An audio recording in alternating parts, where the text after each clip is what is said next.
기분 더러웠지. 뒤지는 거.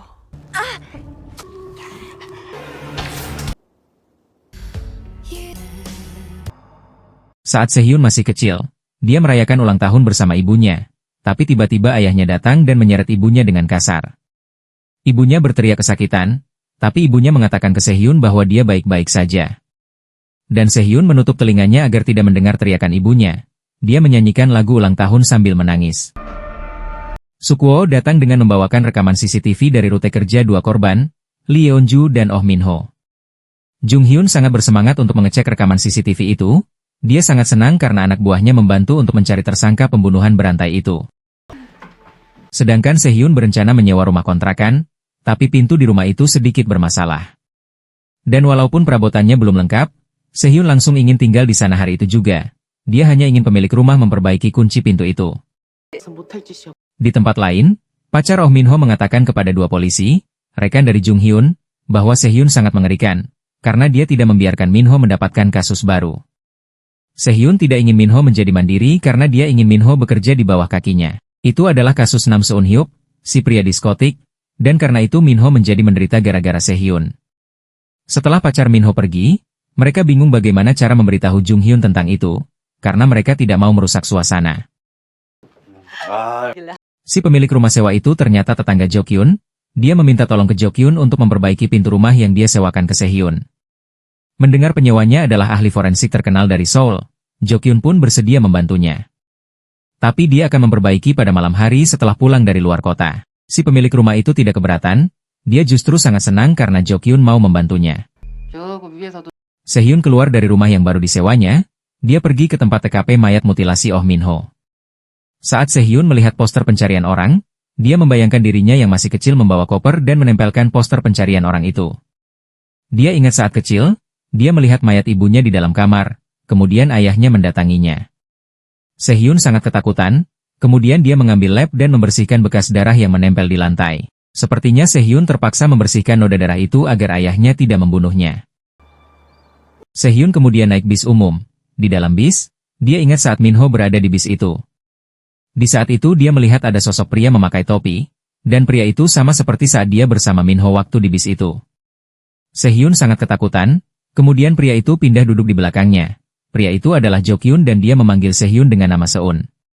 Dan ternyata itu hanya ilusi Sehyun semata. Jo Kyun berada di suatu tempat dengan mobil box putih. Dan si bocah itu membersihkan darah yang ada di mobil dan memanggil Jo Kyun dengan panggilan ayah. Mobil box itu penuh darah. Jo Kyun mengambil alat pemotong dan dia memotong tubuh pelanggan wanita yang datang ke binatunya waktu itu. Saat memutilasi mayat pelanggan itu, bocah itu menunggu di luar mobil box. Jung Hyun bertemu dengan Sehyun, dan Jung Hyun bertanya tentang kejadian di bis itu, tapi Sehyun masih merasa tidak ada yang penting. Kemudian Jung Hyun meminta Sehyun untuk menikmati makanannya sebelum dingin. Sebenarnya Jung Hyun merasa kesulitan menemukan kesamaan antara dua kasus itu, dan dia merasa pelaku berada di Yongcheon. Setelah Jung Hyun melihat puluhan CCTV di sekitar halte bis dan menyusuri rute ke TKP, tidak ada satupun CCTV yang merekam pelaku. Sepertinya pelaku sudah sangat hafal dengan daerah itu. Kemudian Sehyun mendapat telepon dari Dr. Chai. Dia mengatakan bahwa jumlah obat pada mayat kasus kedua sama dengan mayat kasus pertama. Tapi Sehyun tidak memberitahukan hal itu kepada Jung Hyun. Dia mengatakan karena mayat Lee Yeon-ju sudah tewas selama 72 jam, dan tidak ada potongan leher pada mayat Min-ho, jadi mereka tidak dapat menemukan jenis suntikan pada kedua korban itu.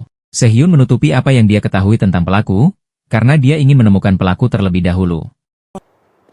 Di tengah jalan, Sehyun melihat mayat wanita yang memakai pakaian putih, kakinya terpotong dan ada jahitan-jahitan benang di tubuhnya. Sehyun melihat wajahnya. Mayat itu adalah wanita pelanggan itu, dan lokasi jahitan-jahitan itu sama dengan boneka yang Sehyun jahit saat kecil. Tiba-tiba Sehyun mengambil pisau bedahnya, dan kemudian dia tersadar dan menyimpan pisau bedahnya kembali. Sehyun mendapat telepon dari nomor tidak dikenal. Itu adalah telepon dari ayahnya, Yoon Jo Kyun. Saat itu Sehyun sangat kaget, tapi dia mencoba menenangkan diri. Ayahnya hanya membicarakan tentang mereka saat hidup bersama, sedangkan Sehyun mencoba mencari sumber suara. Ternyata hari itu adalah hari ulang tahun Sehyun, dan ayahnya mengucapkan selamat ulang tahun untuknya. Ada gadis kecil yang membawa koper, dan Sehyun berusaha menemukan gadis kecil itu. Sehyun menyusuri ganggang di jalan itu, dan dia melihat koper hitam di sana. Di atas koper itu ada makanan kimbap. Ayahnya yang masih tersambung di telepon meminta Sehyun untuk memakan kimbap itu. Ternyata saat kecil Sehyun digigit oleh anjing. Dan ayahnya menyuruhnya membiarkan anjing itu menggigitnya agar giginya masuk lebih dalam dan anjing itu kesulitan bernafas. Ayahnya hanya tertawa mendengar itu, karena ternyata putrinya masih ingat kejadian itu. Kemudian Sehyun meminta ayahnya untuk bermain-main seperti dulu lagi. Dan ayahnya pun berkata sampai berjumpa lagi kepada putrinya itu. Saat kecil, rambut Sehyun dipotong pendek oleh ayahnya, padahal dia ingin memiliki rambut panjang seperti kakaknya. Ternyata Sehyun mempunyai seorang kakak yang bernama Go Eun Seo. Kakaknya itu suka membuat boneka yang dijahit sendiri. Setelah selesai potong rambut, ayahnya memotret kakak adik itu. Polisi disibukkan kembali dengan penemuan mayat yang dipotong-potong dan dijahit. Jung Hyun sangat pusing dan dia bertanya kepada polisi patroli yang menemukan mayat itu. Polisi sudah langsung mengamankan area itu dan seorang wanita yang membuat laporan juga ada di TKP saat ini. Dia adalah Sehyun. Jung Hyun dan teman-teman satu timnya terkejut ketika melihat Sehyun. Di kantor polisi, Sehyun merasa para polisi sedang mencurigainya, melihat cara mereka menginterogasi Sehyun. Mereka pun berasumsi sepertinya Sehyun akan mendapatkan promosi jabatan jika menyelesaikan kasus besar, karena Sehyun selalu ada di TKP saat ada kasus pembunuhan. Sehyun hanya tersenyum karena seharusnya yang aneh adalah para polisi yang belum menemukan titik terang tentang pelaku. Dan Sehyun bertindak seperti itu karena rekannya menjadi korban, dan dia masih belum tahu motif pelaku membunuh Minho. Jung Hyun mendapat telepon bahwa surat autopsi sudah keluar, jadi Jung Hyun mengajak Sehyun untuk mengatopsi mayat itu.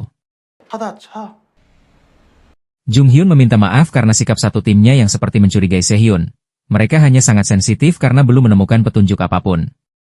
Jung Hyun pikir, mungkin Sehyun sangat terkejut melihat mayat yang mengenaskan seperti itu. Tapi Sehyun tidak merasa takut, karena mayat itu sudah tidak bernyawa. Sebenarnya Jung Hyun agak khawatir jika Sehyun berjalan sendirian pada tengah malam. Dan untuk berjaga-jaga, dia memberikan jam tangan yang bisa langsung memanggil Jung Hyun jika Sehyun dalam keadaan darurat. Sehyun pun menerimanya karena itu sepertinya cukup penting. Mereka memulai autopsi dengan mengambil beberapa sampel korban yang bernama Jung Myeong. Dilihat dari permukaan bekas potongan yang sedikit kering ke arah dalam, itu adalah pemotongan post-mortem. Ditemukan tanda-tanda pertahanan aktif dan pasif yang dalam di seluruh lengan kiri. Dari pergelangan hingga telapak tangan dipastikan ada abrasi kulit, dan ada perdarahan mukosa di area vena. Mereka kemudian membuka satu persatu jahitan yang ada di mulut korban, dan ada gulungan kertas di dalam mulutnya. Sehyun sangat kaget karena itu adalah foto dirinya saat masih kecil. Tapi dia mencoba bersikap biasa, dan Sehyun menjelaskan ke rekan dokternya, bahwa di dalam rongga mulut korban ada remasan kertas foto di antara orofaring. Kemudian Sehyun menunjukkan foto itu kepada Jung Hyun, dan Jung Hyun memotret foto itu. Si pemilik rumah sewa itu sangat ketakutan karena ternyata mayat korban diletakkan di depan rumah kontrakannya. Saat itu Sehyun menyuruhnya untuk tidak menyentuh apapun, dan wanita itu pikir bahwa sepertinya Sehyun membawa sial. Karena pemilik kontrakan itu merasakan aura ganjil dan dingin sejak Sehyun menyewa di rumahnya. Jokyun dan bocah itu pergi ke Danhyang, Haryong. Itu adalah tempat di mana Jokyung dan Sehyun tinggal dahulu.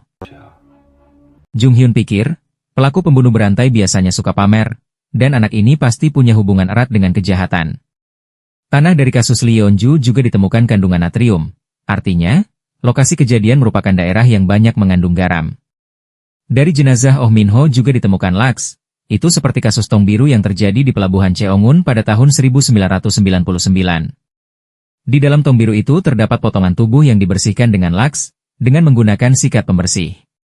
Tapi menurut Sehyun, pada kasus tong biru tidak ditemukan benang. Dan Jung Hyun menjadi berpikir, kasus itu tidak berhubungan dengan kasus tong biru pada tahun 1999. Dari fotonya, memang ada bekas penghilangan benda asing dengan pembersih film, jadi Jung Hyun meminta Sehyun untuk segera menemukan DNA. Tapi, menurut Sehyun seandainya ditemukan DNA pun, bisa tak berguna kalau tidak ada pembanding. Jadi Sehyun membutuhkan waktu kurang lebih 7 hari untuk mendapatkan hasil. Sepertinya Sehyun berusaha menutupi hal itu karena dia tidak mau polisi mengetahui bahwa foto anak itu adalah dirinya. Jung Hyun sepertinya agak curiga karena dia tidak pernah mengatakan tidak adanya benang dari kasus tong biru. Tapi Sehyun bisa mengetahui hal itu. Kemudian Sehyun beralasan bahwa dia pernah mencari tahu tentang kasus tong biru itu, karena kasus itu agak mirip dengan kasus pembunuhan baru-baru ini.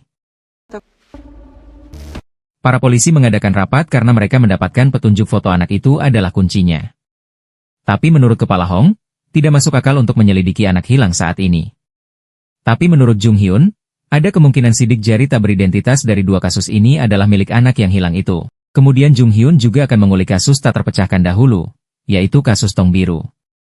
Mendengar itu, Kepala Hong merasa Jung Hyun sudah gila, karena kasus itu saja belum terpecahkan, tapi dia malah akan mengungkit kasus lain. Kepala Hong pun menutup rapat itu dan pergi dengan marah. Sehyun pergi ke Haryong dan mengunjungi rumah saat dia tinggal bersama ayahnya dahulu. Dia masuk ke dalam rumah dengan cat baru berwarna ungu. Kemudian bocah yang selalu bersama Jo-kyun masuk ke dalam rumah itu, sampai membuat Sehyun kaget. Anak itu memegangi bonekanya dan memakai seragam sekolah, dia memakai tag nama Yoon Seun. Itu adalah nama kecil Sehyun. Gadis itu keluar dan Sehyun mengikutinya. Kemudian ayahnya mendatangi mereka, dan dia memeluk Sehyun. Jung Hyun mempelajari kasus mutilasi tong biru, satu-satunya tersangka adalah Go Do-sam. Berdasarkan kesaksian saksi yang melihat, dia bersama korban sampai akhir. Dia ditangkap di rumahnya yang terletak di desa Danhyang, Haryong, kemudian dibebaskan 2 hari kemudian karena bukti yang tidak kuat. Istrinya bernama Lee Jung-mi dan dia memiliki satu orang putri asuh bernama Go Eun-seo yang saat itu berusia 9 tahun, dan itu adalah nama kakak Sehyun. Saat melihat ayahnya, Sehyun tidak menyangka karena ayahnya memiliki tubuh yang normal, padahal sebelumnya Sehyun mendorong ayahnya jatuh dari atas tebing yang cukup tinggi. Ayahnya merasa cukup beruntung karena bertemu dengan pencari obat herbal. Kemudian dia memperkenalkan Sehyun ke bocah itu, ayahnya memberinya nama Yoon Seun. Jo-kyun memungut gadis itu. Sehyun pikir ayahnya itu banyak tingkah. Kemudian ayahnya memanggil Sehyun dengan panggilan Seun dan Sehyun memberitahu bahwa namanya adalah Sehyun, So Sehyun. Mendengar itu, ayahnya pun akan memanggilnya Sehyun, karena mengganti nama bukan berarti Sehyun bukan anaknya lagi. Tapi Sehyun pikir dia bukan anaknya, melainkan asistennya. Jo-kyun pikir, berbagi darah yang sama adalah hal yang sangat istimewa, karena putrinya itu bisa seperti bekerja bersama ayahnya dan menjahit seperti yang ayahnya ajarkan. Dan pada saat itu Sehyun membayangkan membunuh ayahnya itu, tapi itu hanya ilusinya saja. Ayahnya itu ingin Sehyun menurut kepadanya, karena hanya dia yang benar-benar mencintai Sehyun. Kemudian Sehyun pikir seharusnya ayahnya akan melakukan semua yang Sehyun inginkan. Sehyun hanya ingin ayahnya mati. Tiba-tiba Sehyun mengeluarkan pisau bedahnya dan berusaha menusuk ayahnya itu. Tapi ayahnya berhasil menjatuhkan pisaunya dan mencekik Sehyun. Dan ayahnya itu melepaskan Sehyun, kemudian saat Sehyun akan menusuk ayahnya lagi. Tiba-tiba bocah itu menembak Sehyun dengan tembakan setrum.